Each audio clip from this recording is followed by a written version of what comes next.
ティーチングプロの竹内由美子です。今回も自宅でできる練習方法をお伝えします。今日のレッスン始まるよ。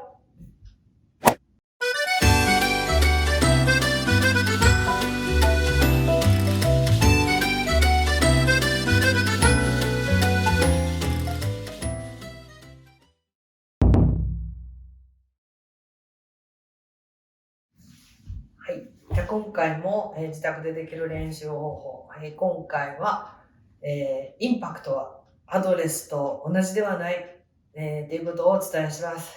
多くの生徒さんですねはやっぱりこう構えられてアドレス、この構えたところでちゃんとボールを打つ、セットし、ヘッドをねセットし、ボールにセットしているので、ここでこの形でバックスイングに勢いをつけてこの形で打つと思っている方が非常に多いです。でも実際は、少しこう腰は開いて肩のラインよりも腰が先行した状態で当たると。腰先っていうことは分かってるけど、どれくらい先なのかっていうのがすごく難しい。実際クラブを持ってやっぱこのヘッドでボールに当てようとすると、どうしても上半身が先行してしまう。先に来る。腰が置き去り、状態先ということで、いわゆる突っ込んだり、天ぷらとかいろんなミスがね、出やすいっていうのが、非常にその動きのために起こっていると私は思っています。それで今日は、お家でできるということでね、この肩のラインにたすき掛けにしてね、棒を1本通してます。で、腰のベルトラインにこの白い棒をね、ちょっと見ますかね、白い棒です。これね、通してます。で、肩と腰とのこのライン、アドレスの時っていうのは、打球、飛球線方向、下にちょっと赤いのを置いてますが、私の左へ打つとして平行です。横から見ると、こんな感じですね。肩と腰は平行という形になってます。で、テイクバックが始まると、腰が30度とか40度ぐらい。で、肩はそこから40度ぐらい回るので、このバックスイングが始まると、この腰と肩とのこの捻転差がね、生まれるわけですね。で、これがパワーになる。で、このお腹の向きが、例えば、おへその向きが、正面から、40度から45度向けばいいけど、40度ちょっと右向きました。そしたら、そこから、胸はまだ40度、45度向くので、これ柔軟性にね、股関節と、それからこの胸椎とか体の柔軟性にもよるんですけれども、一応、バックスイングではこの左肩がボールを追い越すぐらいね、行きたい。背中がターゲットを指すように、こうですね。背中がターゲットを指すように向きたい。あるいは胸がバックスイング、後ろを向くぐらい向きたいっていう捻転差が生まれます。そうすると、この肩のラインと腰のラインとここに捻転差が生まれてます。約40度としましょう。そしたらこのトップでバックスイングの最大捻転、腰よりも肩が大きくこう回っている状態ですよね。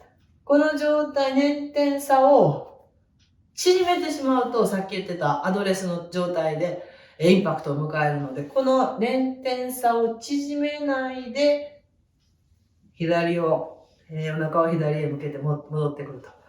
で、上の肩のラインですね、が下のこの赤いライン、飛球線と平行になるところがインパクトです。その時、この捻転差を、縮めるというのは揃えてしまう、こういう動きですね。縮めないでそのまま、左へお腹を向けていくっていうことになると、結構肩のラインがインパクトで床と平行、飛球線に平行になった時、お腹はもうすでに左を向いていると。そしてこの時当たるので、グリップの位置というのはこんな感じですね。左股関節前、ちょっと先行したぐらいになります。で、ここに、インパクトを迎えるという感じですね。なかなかこれ難しいので、イメージをしながら、こういうふうに肩と、私もこれ今たすき掛けにしてね、もう肩に固定してますが、肩のライン、腰のライン、これベルトラインに棒を入れてます。2本何でもいいので、棒を入れていただいて、そして平行から捻転差を作る。そしてこの差を縮めないようにインパクト。イメージですね、インパクト。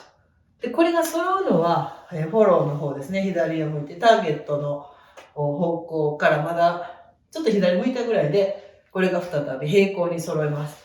なので、構えたところに、ここで戻ってきて揃えるのではないっていうことをね、ちょっとこれで体感してほしいので、トレーニングとしては捻転差を作る。そして、この差を作ったままインパクト。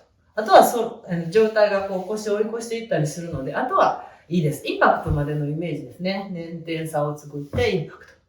捻転差を作って、インパクトですね。揃えたところから捻転差を作って、この状態をキープしてインパクト。なかなか難しいと思いますが、自分で上から見てると、この肩の赤いラインと下の赤いラインが平行。で、この、腰のラインっていうのは、ちょっと左を向いている。で、自分で上から見ると、この赤と白とに、こういう、角度のね、差がまだあるっていう感覚。棒を見ると明らかです。揃わないように練習をしてみてください。めちゃくちゃお腹使います。体幹のトレーニングなので、ぜひ頑張ってやってみてください。今日のレッスンいかがでしたか？今日は、インパクトはアドレスの再現ではないっていうことをお伝えしました。肩のライン、腰のラインはアドレスでは平行ですが、バックスイングで、この捻転差が生まれる。そしてその捻転差を戻さないようにインパクトに向かってこう戻ってくるっていうイメージですね。そういうこう体の使い方を何回も何回も捻転差を作って維持する。お家の中でね、こう鏡なんか見ながら、練習されるといいかもしれません。ぜひ練習してみてください。今日の動画が役に立ったな、良かったなという方はぜひチャンネル登録、そしていいねボタンをお願いします。では次の動画でお目にかかりましょう。ありがとうございました。